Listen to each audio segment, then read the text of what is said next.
Hare Krishna everyone, welcome back to my new blog. आशा करती हूँ आप सब बहुत अच्छे होंगे। मैं भी बहुत अच्छी हूँ। तो आज है गणगौर का फेस्टिवल, तो मुझे सारी तैयारी भी करनी होंगी, जल्दी जल्दी खाना भी बनाना होगा और पूजा पाठ भी करना होगा, इसलिए मुझे जल्दी भी उठना होगा। तो मैं उठ जाती हूँ 5 या 5:30 बजे के आसपास। वैसे मैं 7 या 8 बजे उठती हूँ डेली तो, लेकिन कोई तीज त्यौहार होता है तो मैं जल्दी उठ जाती हूँ। फिर सुबह सुबह नींद खुलने के बाद मैं ब्रश करने पहुँच जाती हूँ। पतिदेव तो अभी सो ही रहे हैं। मैं उनको इतनी जल्दी नहीं उठाती हूँ, क्योंकि उनके ऑफिस का टाइम जो है 10 या 10:30 के आसपास हो जाता है, या बहुत से बहुत 11 बजे भी वो चले जाते हैं। तो मैं उनको सोने देती हूँ। क्या है कि वो दिन में तो सो नहीं पाते हैं। हम लोग तो ये घर पे रहते हैं तो आसानी से चाहे जब सो भी जाते हैं चाहे जब उठी जाते हैं, तो इसलिए मैं उनको डिस्टर्ब नहीं करती हूँ, सोने देती हूँ। फिर ब्रश वगैरह करके मैं तो आ जाती हूँ अपनी झाड़ू पोछा करने के लिए, झाड़ू लेकर सफाई करने के लिए। मुझे फुल्ली लाइट कमरों में रहनी चाहिए भैया। मुझे तो झाड़ू लगाने में तभी मज़ा आता है जब मुझे चारों तरफ से उजेला हुआ दिखाई देता है, इसलिए मैं सारी लाइटें ऑन कर देती हूँ। भले ही हम 4th फ्लोर पर रहते हैं, लेकिन धूल इतनी ज़्यादा आ जाती है ना कमरों में कि मैं तो बहुत परेशान हो जाती हूँ कि एक दिन अगर सफाई का कर दो तो अगले दिन से फिर से धूल जमने ही लगती है। और पानी जो भी है ये हम RO का मंगाते हैं। ये बहुत से बहुत 5 रुपये का एक बोतल पड़ता है हम लोगों को, जो मंथली पेमेंट हम कर लेते हैं।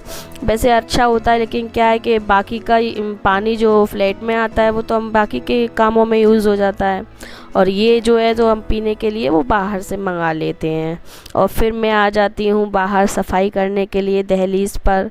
आप देख सकते होंगे हमारे फ्लैट के बाजू में ही लिफ्ट लगी हुई है, तो सारे दिन कोई ना कोई आता जाता रहता है, तो सारी गंदगी जो है बाहर की वो दहलीज पर ही जमा हो जाती है। तो थोड़ा क्या है, बार बार सफाई या संजय सवेरे थोड़ा झाड़ू पोछा तो हो ही जाता है। बल्कि सुबह झाड़ू पोछा हो जाता है, लेकिन शाम को अकेली झाड़ू लगा देती हूँ, लेकिन फिर भी बहुत सारी धूल इकट्ठी हो जाती है। साथ साथ में अपने थोड़ा डोर पर भी थोड़ा झाड़ू मार देती हूँ, क्योंकि उस पर भी बहुत धूल जम जाती है। धूल के मारे तो मैं बहुत ज़्यादा ही परेशान हो जाती हूँ सच्ची में। बस मेरी आवाज़ जो है थोड़ी अटपटी लग रही होगी आपको, तो थोड़ा सा अवॉइड कीजिएगा मेरी आवाज़ को, क्योंकि मुझे ना कोल्ड हो गया है इसीलिए तो थोड़ा मेरा गला क्या है ख़राब हो गया है। इसके बाद मैं आ जाती हूँ हॉल में साफ़ सफाई करने के लिए। और हाँ, मुझे ज़रूर पता है कि आप लोग सोच रहे होंगे कि इसका तो कुछ सामान ही नहीं है। उसके पीछे मेरे 2 कारण हैं। सबसे पहला कारण तो ये कि जितनी ज़्यादा सामान होंगे उतनी ज़्यादा मेरे को सफाई करनी पड़ेगी, तो सबसे ज़्यादा आलसी व्यक्ति तो मैं ही हूँ। और दूसरा सबसे इम्पोर्टेंट जो है वो है, यहाँ हमारा वैसे परमानेंट रहने का इरादा तो नहीं है, लेकिन जब तक जो भी ज़रूरत की चीज़ है वो तो सामान हमने ले लिया है।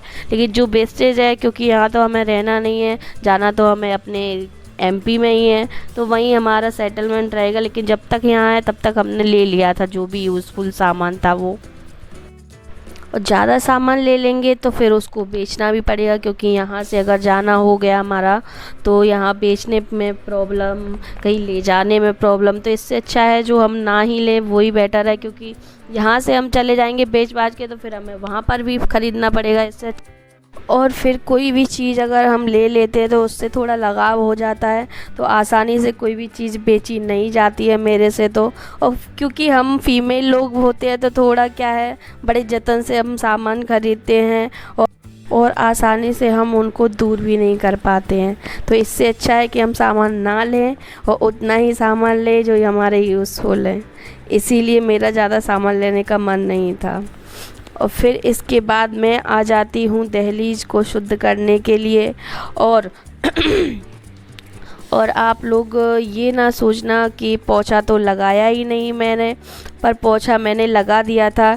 और दहलीज को शुद्ध करने के लिए जो गोबर होता है गाय का, उससे लीपा जाता है। लेकिन अब हम इधर फ्लैट में रहते हैं तो यहाँ उनका जो रूल होता है वो भी फॉलो करना होता है, इसलिए वैसे तो गोबर मिल भी जाता, लेकिन क्या है कि हम नहीं लीप सकते हैं। है ना। तो इससे अच्छा है कि मैं हल्दी और पानी से जो भी होता है तो उसका छिड़काव कर देती हूँ और दहलीज को लीप देती हूँ। तो इससे दहलीज क्या है, शुद्ध हो जाती है। तो थोड़ा मेरा ओरेंट डालने का मतलब भी पूरा हो जाता है और किसी को कोई प्रॉब्लम भी नहीं होती है। फिर मैं आ जाती हूँ अपनी किचन में, जो रात के बर्तन रखे हुए होते हैं उनको सेट करने के लिए।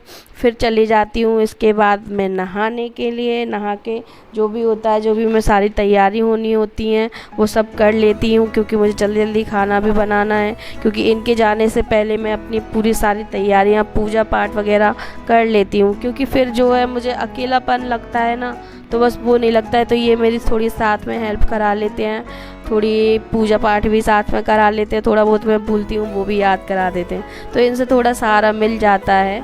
बाकी का जो भी है वो मैं थोड़ा थोड़ा करके कर लेती हूँ।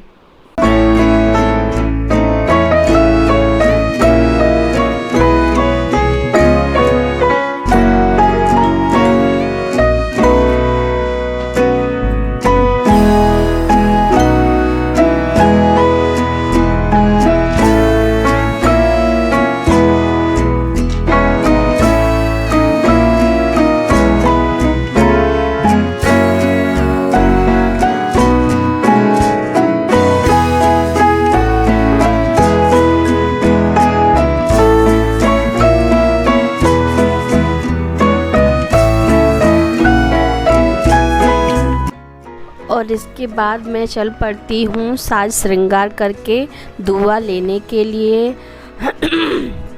मेरा गला बहुत ज़्यादा ही ख़राब हो रहा है। फिर मैं पहन लेती हूँ अपनी मोजरी पहन कर मैं निकल देती हूँ दूल्हा लेने के लिए। जो गणगौर जो होती है उसमें दूल्हा का बहुत महत्व होता है, क्योंकि उससे ही उनको अर्घ दिया जाता है।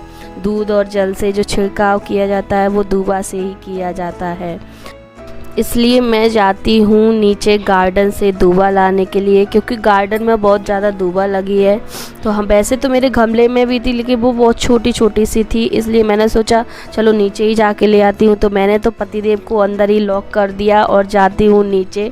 बाजू में ही लिफ्ट है, तो लिफ्ट से कोई इतना ज़्यादा पड़ता नहीं है, तो जल्दी से नीचे पहुँच जाते हैं और जल्दी से ऊपर आ जाते हैं। तो आप मुझे देख सकते हो, लेकिन गाइस बहुत ज़्यादा गर्मी है अहमदाबाद में, तो बहुत ही ज़्यादा, और मुझसे तो गर्मी बिल्कुल भी सहन नहीं होती है। तो मैं तो हालत ही ख़राब हो जाती है मेरी, तो सच्ची में बैंड बज जाती है। लेकिन फिर भी क्या करें, तीज त्यौहार है तो वो तो करना ही पड़ेगा। इधर मैंने नील पेंट भी लगाई थी, वो मेरी नील पेंट भी ख़राब हो चुकी थी, क्योंकि इतना टाइम नहीं मिलता है इतना सब सजने धजने के लिए, तो जल्दी जल्दी काम करना होता है। तो फिर मैं आ जाती हूँ नीचे अपनी लिफ्ट से गार्डन की ओर। फिर ये हमारा पार्किंग एरिया है और अब हम चलते चलते गार्डन की तरफ पहुंचने लग जाते हैं दूबा तोड़ने के लिए। आप देख सकते हो, वैसे तो चारों तरफ ही दूबा है, लेकिन क्या है कि जो यूज़फुल जो होती है पूजा के लिए, जो हम ले सकते हैं यूज़ करने के लिए, वो क्या पेड़ों के नीचे से ही हमें हमेशा लेनी चाहिए, क्योंकि उधर तो कोई आता जाता भी नहीं है क्या इतने अंदर तक। अब वो बाकी का गार्डन जो है वो कोई ना कोई प्ले वगैरह खेलते ही रहते हैं बच्चे वगैरह, तो उस पर पैर वगैरह पड़ जाता है। तो ज़्यादातर हमें गमलों में से या पेड़ों के नीचे से जो दूबा होती है वो यूज़ करना चाहिए। फिर क्या है, फिर तो मैं इधर उधर देखने लगी कि कहाँ से मुझे दूबा लेनी चाहिए। फिर मुझे मिल ही जाती है, तो थोड़ा थोड़ा करके मैं वहाँ से कलेक्ट कर लेती हूँ। वैसे तो सारी जगह ही दूबा बहुत अच्छी थी, लेकिन मुझे यहाँ की थोड़ी बड़ी बड़ी लगी थी, क्योंकि अर्घ देना थोड़ी बड़ी बड़ी दूबा से ही है। तो हमें जो भी 18 या 16 जोटा बनाने पड़ते हैं वो मैं बना लेती हूँ। तो थोड़ी सी ज़्यादा सी मुझे दूबा लगती है, इसलिए मैं झट झट उसको उखाड़ लेती हूँ। आप मुझे देख ही सकते हो।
फिर मैं आ जाती हूँ किचन में खाना बनाने के लिए, और मैं क्या बनाने वाली हूँ वो भी आगे आपको बताऊंगी ज़रूर।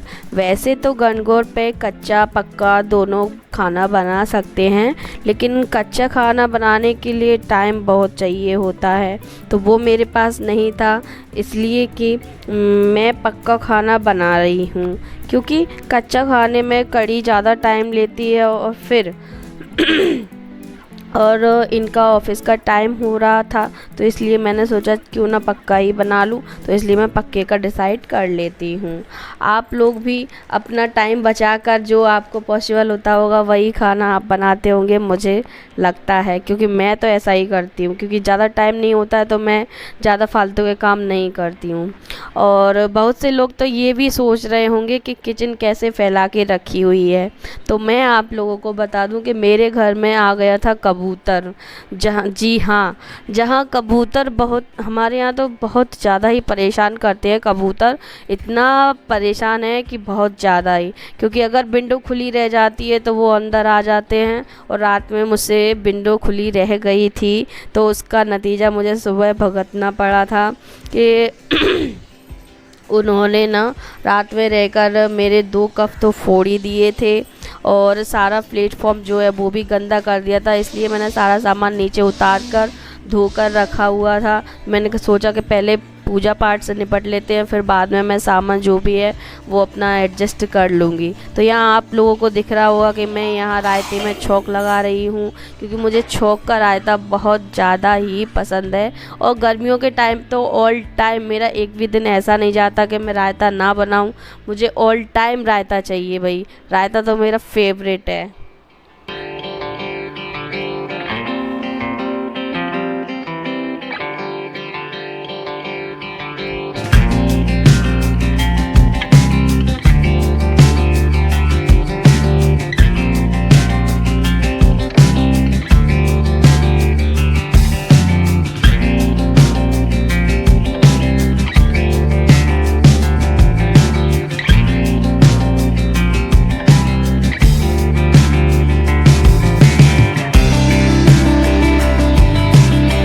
सारा खाना बनाने के बाद मैं तो आ जाती हूँ आप लोगों को दिखाने के लिए कि मैंने क्या बनाया है।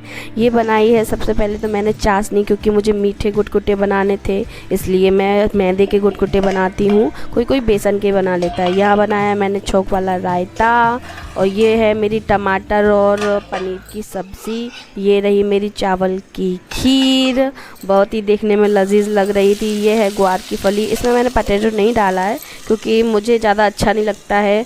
और फिर आ जाती हूँ मैं अपनी सारी तैयारी करने के बाद पूड़ी और जो भी श्रृंगार का सामान होता है हमारे गणगौर में जो भी लगता है वो बेसन के बनाए जाते हैं। आटा मैंने पहले ही लगा के रख दिया था तीनों की तीनों। मैं बता रही हूँ ना कि मेरा मोबाइल था डिस्चार्ज, इसलिए मैं कुछ वीडियो नहीं बना पाई हूँ, तो जो मेरे से अवेलेबल हुई हुई वो मैं आपको बता रही हूँ। और इधर मेरे पतिदेव भी आ जाते हैं जो कैमरा देखकर भाग जाते हैं कि इधर मेरा ब्लॉग चालू है, इसलिए मुझे हंसी आ जाती है। फिर क्या है, फिर मैं अपनी सारी तैयारी करने में लग जाती हूँ। जो भी श्रृंगार का सामान होता है वो बेसन से बनाया जाता है, जो भी गौरा जी के पायल, बिछिया, मांग टीका ये सब होता है वो मैं बना लेती हूँ। फिर बाकी का जो भी है वो मैं थोड़ा जोटा जोटा करके बना लेती हूँ। 16 जो जोटे बनते हैं वो भगवान के लिए भी बनाए जाते हैं, कुछ अपने लिए भी बनाए जाते हैं। तो मैं इतना करके फ़िलहाल पूजा के लिए मैं सेक लेती हूँ, फिर बाद में जब पूजा हो जाती है उसके बाद मैं पूरा का पूरा फिर बना लेती हूँ। ऐसे ही करके मैं अपनी पूरी तैयारी कर लेती हूँ। फिर क्योंकि इनके ऑफिस का भी टाइम हो रहा है तो इनके लिए भी मुझे खाना परस के देना होता है, क्योंकि ये लंच नहीं ले जाते हैं, खा के चले जाते हैं। बस थोड़ा हल्का फुल्का वैसा जो चिबड़ा टाइप होता है नमकीन वगैरह वो ले जाते हैं, तो वो थोड़ा सा मैनेज हो जाता है उनका। तो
फाइनली मेरी पूजा हो जाती है संपन्न। पूजा आरती करके मैं बना लेती हूँ थोड़ा सा छोटा सा शॉर्ट आपके लिए। ये रही मेरी गणगौर और गौरा और गणगौर जी, जो बहुत ही दिखने में सुंदर थी। ये आई हैं मेरे 200 रुपये की। अपने यहाँ तो ये है कि 10 रुपये में कोई भी दे देता है, लेकिन बहुत महंगी मिलती है वही यहाँ। और अब आ गया है वक्त आपसे विदा लेने का। तो कैसी लगी मेरी वीडियो? अगर मेरी वीडियो आप लोगों को अच्छी लगी हो तो please like share and subscribe करना ना भूलें। हरे कृष्णा।